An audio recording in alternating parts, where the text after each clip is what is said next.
Welcome to the new and improved CasualBCH. Who says it's improved? It probably isn't. Okay. The new and degraded CasualBCH. Much better. We're an unplanned podcast. We are an unplanned podcast. We don't know what we're doing. Welcome to our disaster.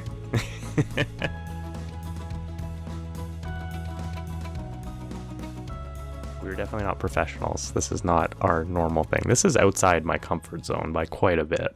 Yeah. You are not by nature a social person. I am very introverted. And I used to be a very social person until I met you. Yeah, it's infectious. This is the type of content that I want to listen to, and there's not much out there like this, it seems like. There's not much BCH content like this. BCH podcast is going to be like the biggest, most regular.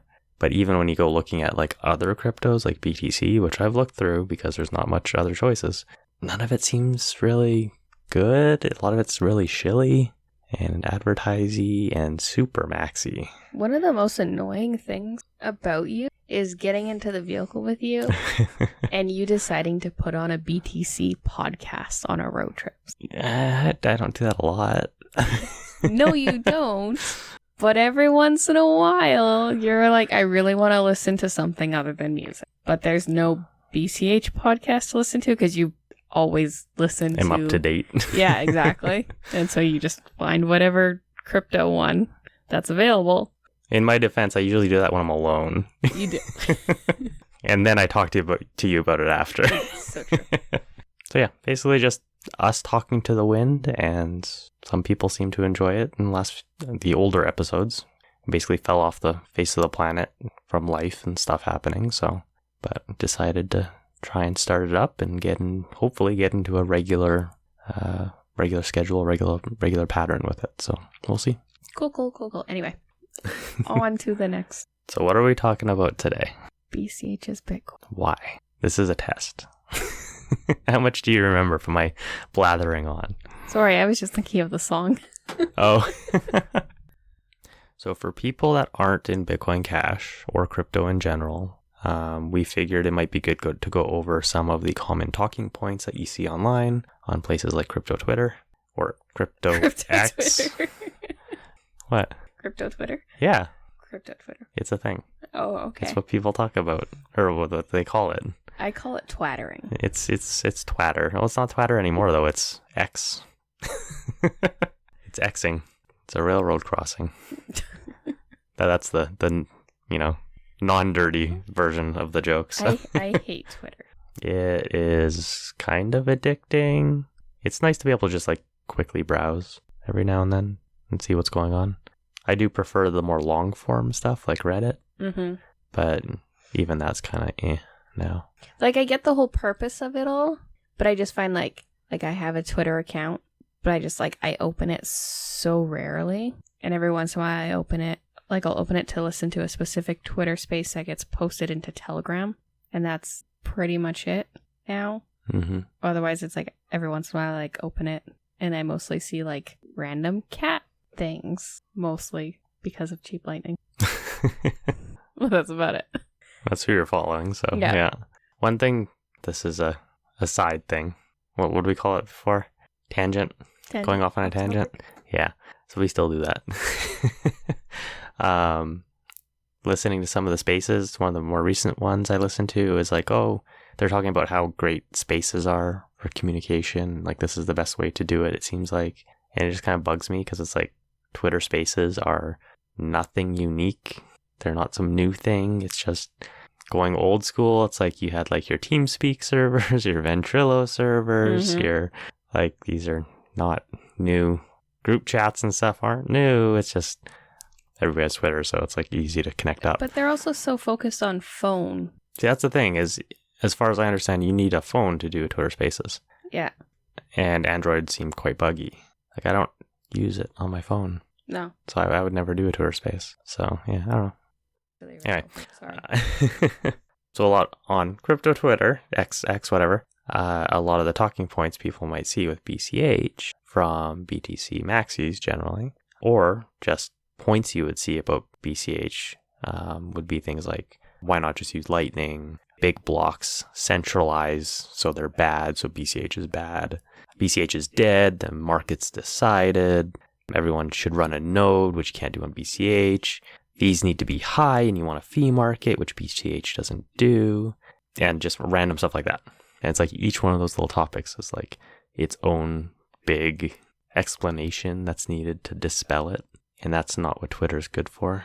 Because then you end up with like 20 posts and nobody reads 20 whole posts. Mm-hmm.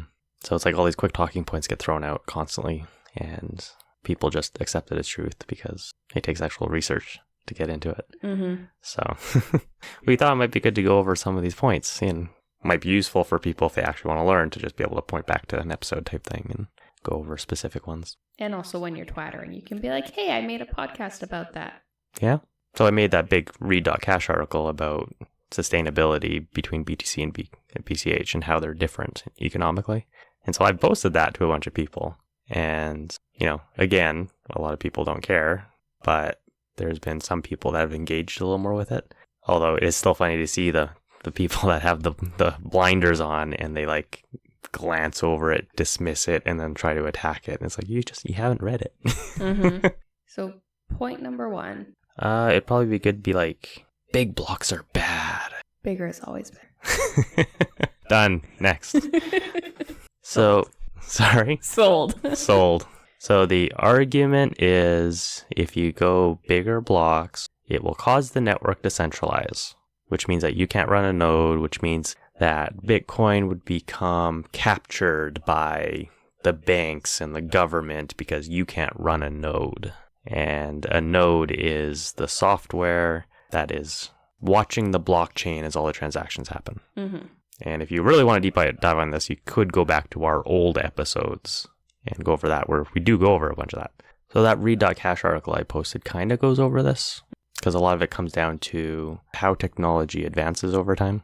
So to throw a gamer aspect at it, it's like, okay, back in the olden days, you'd install Doom off of your 5 or 8 or whatever it was, floppy disks on your computer. And we obviously got better than that in terms of storage. Yeah. So that's an example of that technology gets better over time.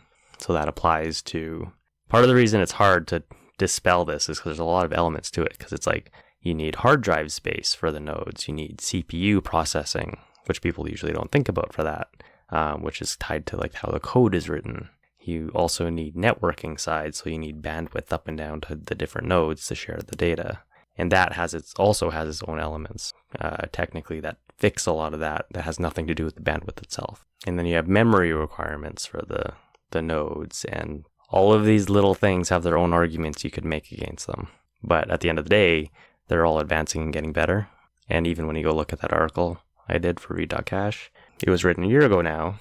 And even then, I started the article with something like, oh, you could buy a hard drive and how much it costs, and like a solid state drive, like a 1 terabyte or 2 terabyte drive costing like $140 or something. I can't remember exactly. And that's better today. Like that's also a minor example of just 1 year difference. And now you get even better and cheaper. So that's one side of the argument is the hardware side. And all of that can be dispelled that technology advances. Things get better, both hardware and software.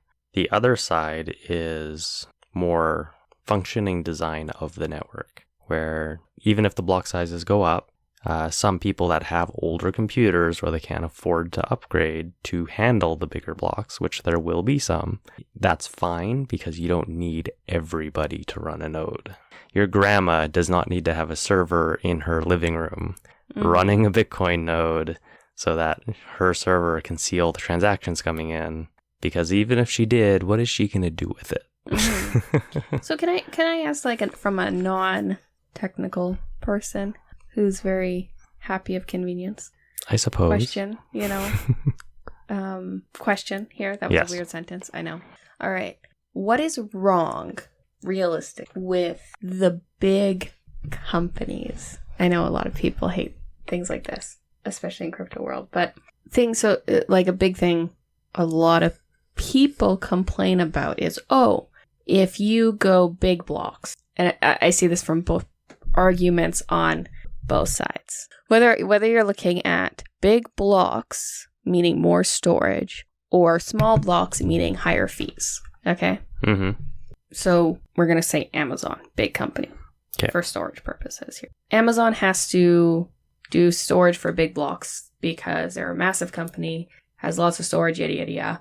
Now they own a huge percentage so they can attack or whatever, right? So people are concerned about that with, going big block means big companies like Amazon are going to be the only ones that can afford to run it.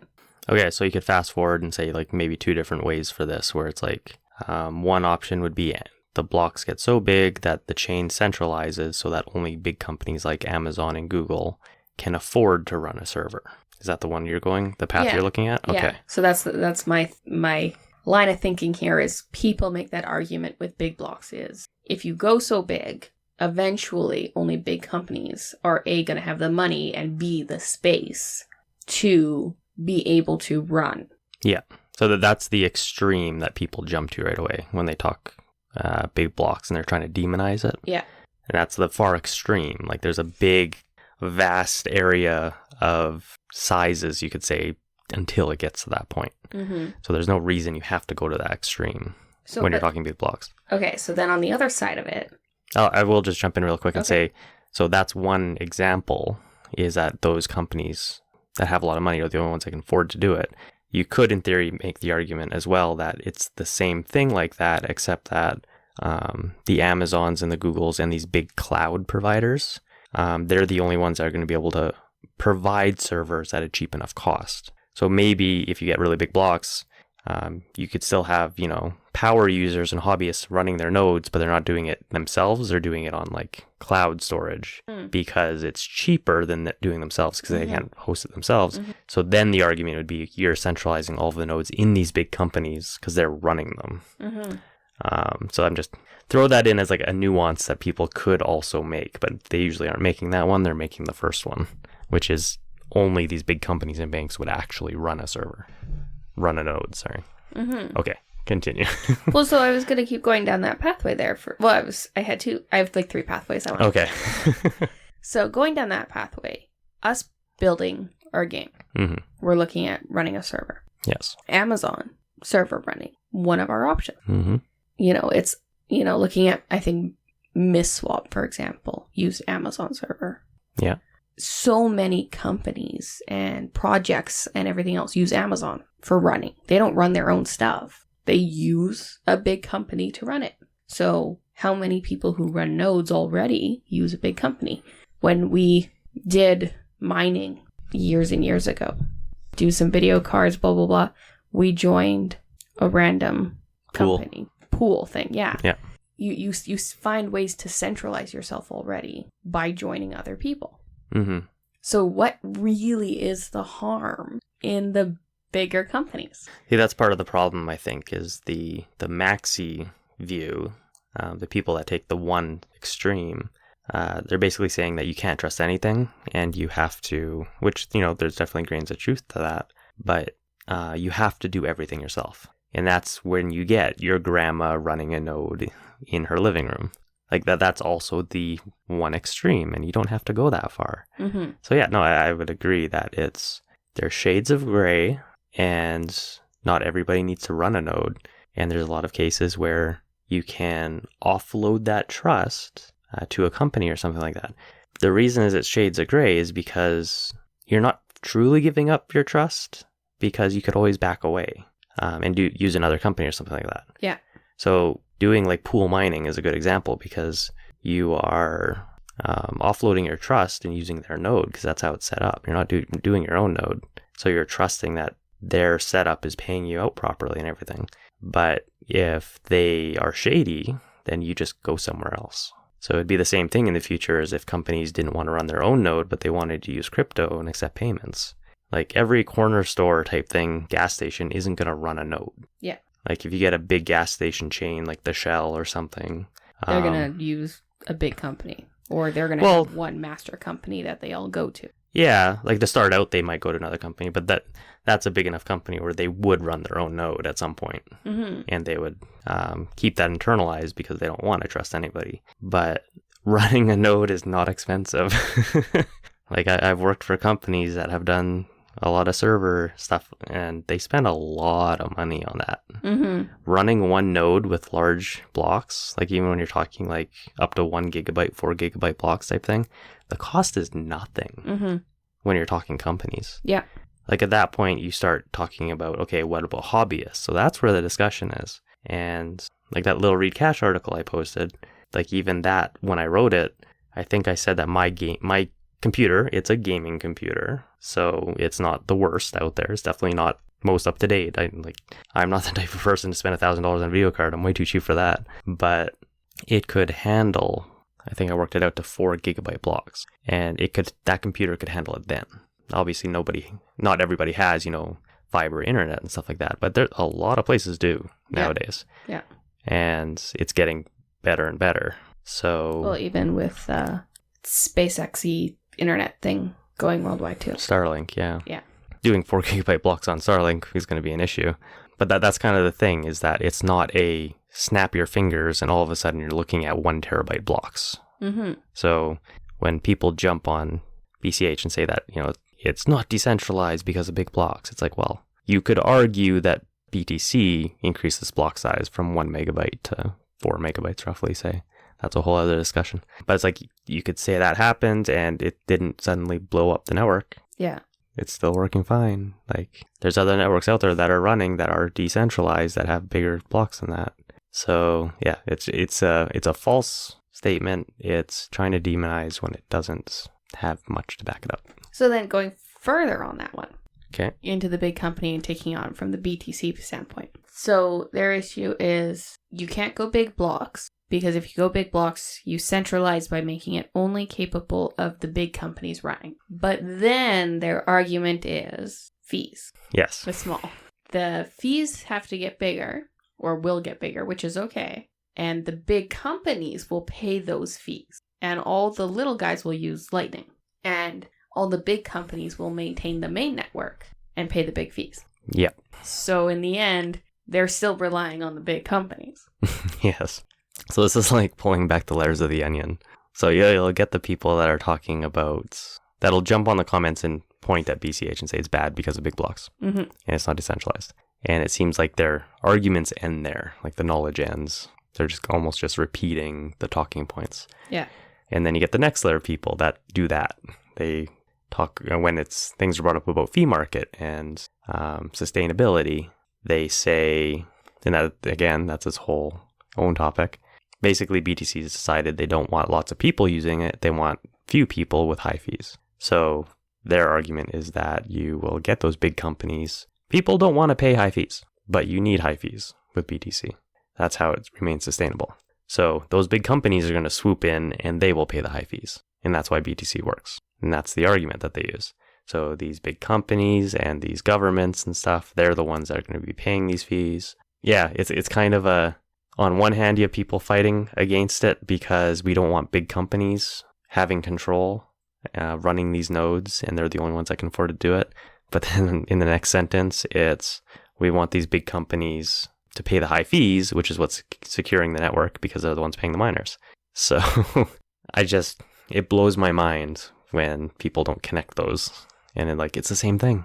You're going back to the big companies and they're the cornerstone of everything now. So when talking Lightning Network, BTC main chain, you pay your fee, which transfers it over to, if you have, 1 BTC, you're rich. Good job. You're awesome. In a bull market, I guess. Not right now. It's not that high, I guess. It's down quite a bit over time. Yeah. And you want to transfer it over to Lightning Network. You pay your transaction fee, and then it would transfer it to Lightning, and then it's in its bubble, right? Okay, so for new people, so the arguments are initially big blocks, small blocks, and that has to do with the fee on the network and how much it costs to do that. So the BTC side is then, you don't use the main chain, you use Lightning. And that's where you'll get low fees. Actually, their argument is just use your credit card. Step 1 is use your credit card. Don't use Bitcoin. Step 2 is use Lightning. And that's that's the layer 2 built on top of Bitcoin. It's you're basically taking your coins and doing a transaction to move it onto the Lightning network. And then you do your stuff on that one, which whole other topic we'll touch on. But yes, continue. Okay. So in a busy market, or a used market, which is weird to say, but like bull markets or in theory an adopted market where there's a lot of transactions happening. Mm-hmm. Fees go up in BTC world. Because there's limited space, yeah. Because there's limited space. So in theory, every time a person wants to transfer into Lightning Network, they could be buying a hard drive to run their own node every transaction. If the fees got that high to do one, yeah. So you're looking at, 75, or I guess it's cheaper than that. Anywhere from like $40 to $100 for, small to large hard drives, solid state drives. Well, that's what I was going to say. Is there only, 1 megabyte? I'm talking Canadian dollars as well. So, but yeah, it was 1 terabyte? Yeah, like they're smaller blocks, so they don't need as much as BCH. That's true.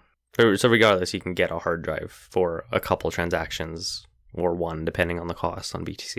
So the whole BTC mindset is high fees, good.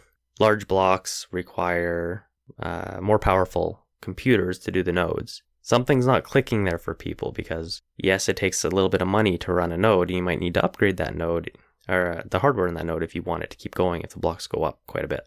On the BTC side, if you want to keep using main chain BTC, you need to spend more money. So both ways you're spending a little bit of money. One's doing a computer, upgrading a computer, and the other is just vanishing your your money into miner fees. Mm-hmm. So on one side you get nothing except your transaction moves, and the other side you actually get some hardware. And that's assuming keep. Yes. Which is a whole no. Well, this is where it's annoying because all of these arguments against large blocks, it goes much deeper because just like as you said, you don't have to keep the whole history. So at a simple perspective, it's like, okay, you need hard drives to store the blockchain. And if you do big blocks, okay, you need bigger hard drives. And then it kind of ends there, but that's not where it ends because you don't need to have the whole blockchain. There's ways to get rid of old transactions. I'll just jump into a slight technical thing anyways. Coins are UTXOs. So if you think about having a bunch of change in your wallet, in your pocket, a bunch of coins, like you give, a coin or a $5 bill or something to a cashier. You're so Canadian. I know. Okay, I'll go even further. You give a couple loonies and a toonie to a cashier, and they give you a bunch of quarters and dimes and stuff back. You give them your money, those are UTXOs that you're giving them. And they give you money back, and those are UTXOs you're getting back. So you might have given them 2, and you got I guess you would get 1 back, technically. The way crypto works, I'm just confusing it more now. In rocks. In rocks? In rocks. In ray stones or whatever they're called. Riley stones? I can't remember. So if you do that transaction with the cashier, do you need to keep a history of the change that you gave to the cashier? Like if you think about it, you have $5, you go to the cashier, you get $3 back. Advance a year. I mean, do you need to know where that $2 is? You don't care because that's not your money. And you have the history of your money. So you can just get rid of that data. Mm-hmm. You don't personally have to track that. And immediately people jump on that and be like, oh, you're not keeping track of the full history, blah, blah, blah. But it's like the miners, that's the entire point of the miners is to validate all the transactions. As they're happening. So if you don't trust the network there's a degree of keeping it for a certain time. But when we're talking years. Well, that's kind of the point is a lot. And again, this gets simplified. The miners are validating the network. The argument right away maxis are going to jump at is, no, you need to have the full history. You have to have your own node so that you know all the way back to the very first everything so that there's no fraud. I can't. Yes, and that is the critical point of you don't want the block sizes to get too big so that is possible for a large number of people. Should your grandma with her 486 in her living room that is struggling to run solitaire on Windows 95 be able to run a node? No. No, that computer needs to be upgraded. Sorry. That's one solution, I suppose. The flip side to that is, okay, so you're using Bitcoin now. It has like a 13-year history or something. If you just deleted the first 5 years of data, are you still going to trust Bitcoin today? What Bitcoin are we talking about? It doesn't matter. If you're a BTC person and you're a maxi and you want to have your node and you want everybody to have their own node, if you just looked at your node and took all the data from 2015, say, back to 2009, 10, whenever it first started, 2009, I think, and you just deleted it. Are you still going to use BTC? What are the chances that all the miners in the world are frauding you? Mm-hmm. You do need to have archival nodes that exist that have the full chain, but not everybody needs that. Yeah. So right away, you're talking about the amount of data you need just starts plummeting, and it's no longer an ever growing. It's now a window. If it's just random numbers, say you need 10 terabytes to store, the 6 years of blockchain that you care about, that's not going to keep going up as as you move one day into the future, one day, the furthest day in the past gets deleted. So yeah, that's a bit of a tangent rant. It's related to what we're talking about, but that's an example of the block size thing. For storage space, there's a lot more to it than people generally think about, I think. So switching that into related but random, Minecraft. So a random server running years worth of data. So this is actually a news thing that happened recently in the Minecraft community. Yeah. So Minecraft's a game for anybody. Everybody should have, but okay. Just in case. Some people aren't gamers. The grandma might need to know. Grandma might, if a grandma's the same problem. Or we're making progress. I feel bad then for saying we're going to die. My grandmother's probably would be. So. Take you over her Bitcoin. I control it. Your keys, not your coins. Exactly. Anyway, so servers run. People run far distances. They grow. So this is talking in the game of Minecraft. In the game of Minecraft, you pick a direction, you run. And you run really, really far, and it makes it so that... Generates the world as you go. Generates the world as you go, and person running the server needs a lot of storage space to hold all that data. Data, whatever one you want to call it. And it was 6 years worth? I don't remember the specifics, but yeah, it was a large amount of data, and I think it was like it was almost like an archival server, where it was like a super old, long-running server that the world was like, had a long history of people using and building and exploring and stuff. And it was kind of its thing. It was this old server. So the point of that being, somebody paid to keep it maintained, keep the history, and keep buying new hard drives and upgrading and keeping all the history, instead of just deleting all the old stuff, starting new and fresh and blah, blah, blah, because they wanted it. And it's just a game, something you can easily start fresh. But it's just a gaming community, and somebody paid and somebody cared, and they're their day-to-day average user. They're not a company. They're just somebody in a, mom's basement, whatever. Probably not, but still. I'm actually not totally sure on that, because I think they were charging subscriptions for people to actually play on it. Yeah. And I do remember the data was something like 10 terabytes was how much the server required. Yeah, so that was my point originally, was people will pay other people to keep data for them so that they don't have to do it. Big companies, obviously centralizing it into it, can make money by hosting and keeping the whole history of Bitcoin so everybody doesn't have to. And then everybody can shorten and only run 6 years or 5 years or whatever they choose to run. Whatever their security is happy with. Yeah. But there's always going to be an amount of people that are going to, whether it's because they make money off of it and get paid to do it, or because they feel like they need to, or they can afford to, or they pool together and they will run the whole entire blockchain history. And I'm fully on board with the argument that you shouldn't scale it up so much and so fast that it literally is Amazon and Google that can only have a server. That's just stupid. If a power user wants to run their own server, it should be within their means. And it might take a little bit of investment from them, especially if the network scales up so large that we're literally talking about becoming world reserve currency or something like that, or replacing Visa. Like, should a random person be able to run a single computer in their house that is bigger than Visa and does more transactions than Visa and watches all the entire Visa network?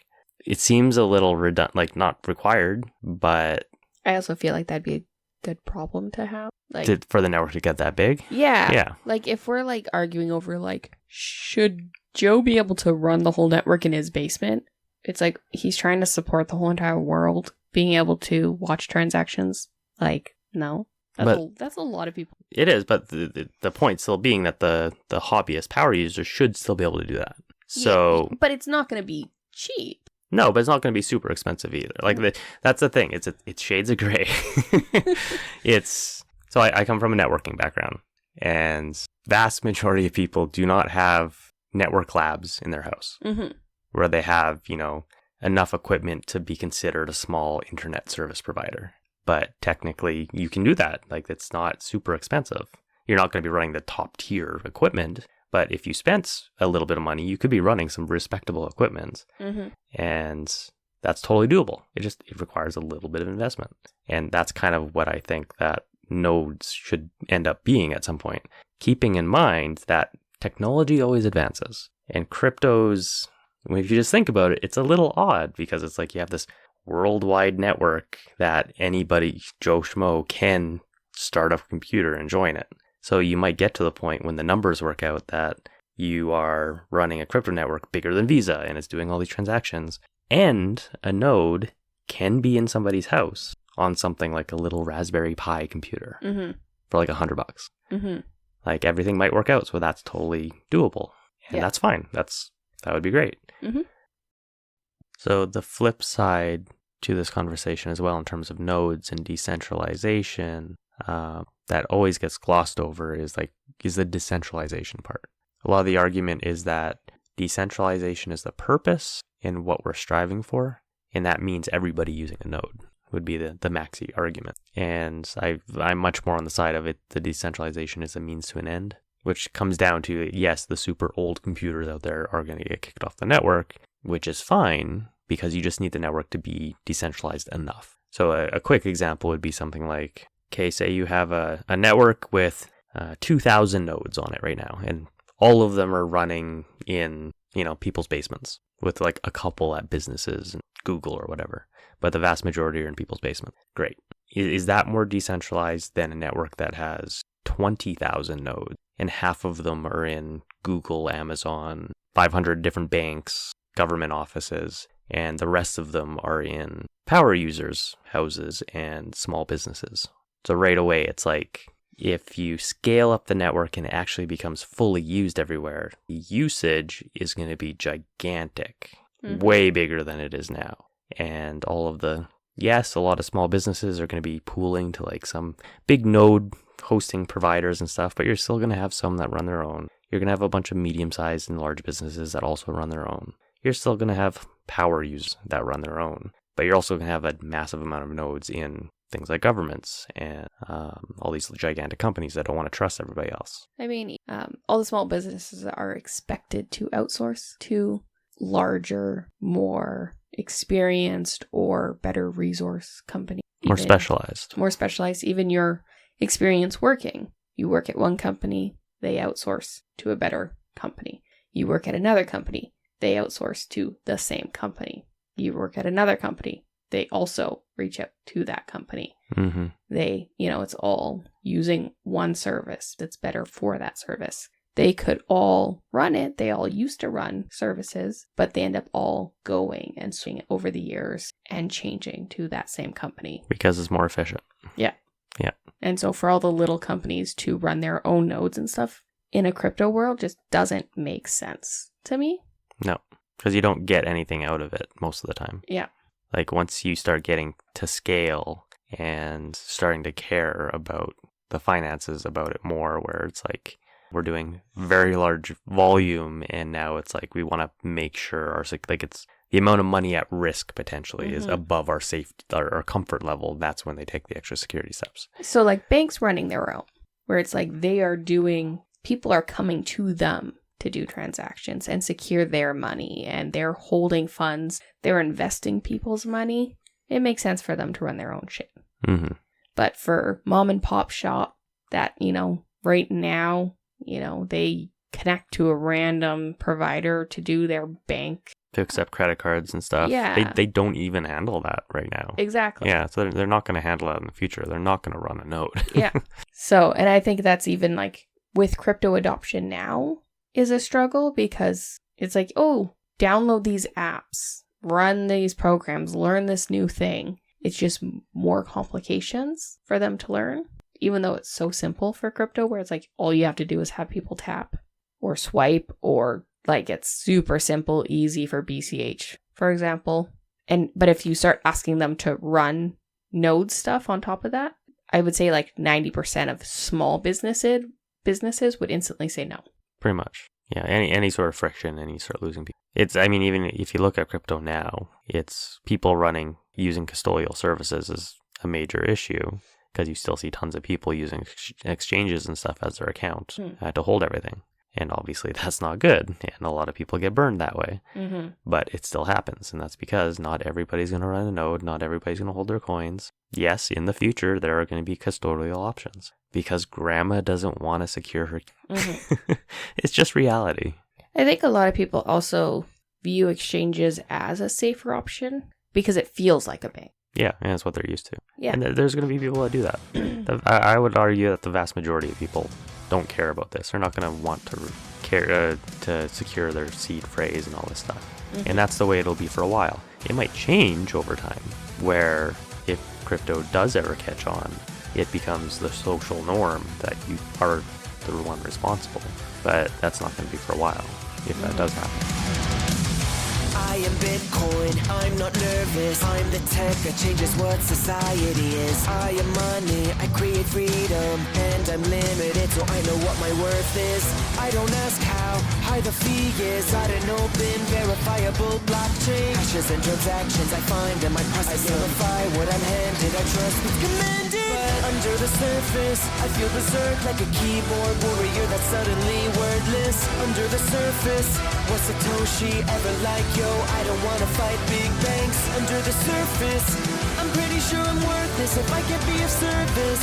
A bug or a hack, a line in the stack that brings the camel's back. What breaks the camel's back? It's both of the fees that'll never stop. Whoa, users that'll leave till we just go bump. Whoa, give it to BCH, their blocks got bigger, and all we got was this damn ticker. Who am I if I can't scale with the bull? If I fall to payments that are slow, and they just won't go. Whoa, fees that'll grow till it's ready to blow. Whoa, give it to Satoshi, blockchain is stronger. See the users throw away the dollar. Who am I if I can't verify it at all? If I falter under the surface, I hide my nerves and it worsens. I worry a central chain will hurt us. Under the surface, the miners will leave. They need fees, lighting will kill this. Under the surface, I think about the white paper. Can we somehow preserve it? Line up Maxis, yo, electronic gold blows. Who can try to stop it tumbling, but on it goes. But wait, if I could scale to support the whole world's transactions, would that free some room up for more developmentation or simple uses? Instead we measure this growing blockchain.